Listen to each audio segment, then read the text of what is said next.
پخوا وختو کې یو تاجر و یا سوداګر و، سهار به له خپل کور ووت، سامان به یې ورسره واخیسته، شاوخوا سیمو کې به ګرځېده، خرڅاوه به یې او ماښام به کور ته راته.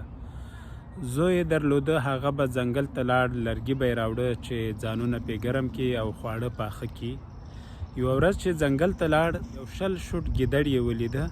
حیران سه چې دا ګیدړ له ځایه سم خوځېدلی نه سي، نو خواړه به له کومه کوي او ژوندی به څنګه پاتې کېږي. همدې سوچونو کې ډوب و چې کښا یې تر غوږو سوه چې ویې کتل زمری را روان دی، خوله کې یې هوسۍ نیولې ده. هلک وډار سه، په خپل ځای ارام پاتې سه. زمری راغی، هوسۍ یې وخوړه، بېرته روان سه. وروسته دا 20 شوټ ګیدړ همداسې ورته وخوځېده چې له زمري نه څه پاتې وو همغه یې وخوړل. ماشوم لرګي ونه کړه، کور ته راستون شه. ماښام یې چې پلار راغی، پلار ته ویلې چې پلاره نور به زه ځنګل ته نه ځم، لرګي به نه راوړم او ته سوداګري یا تجارت مه کوه.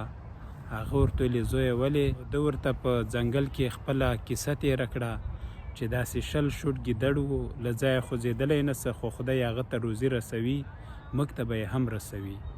پلار یې ورته ویلې زویه ته د 20 شوټ ګیدړ په څېر مه کېږه چې له نورو پاتې شوني وخورې.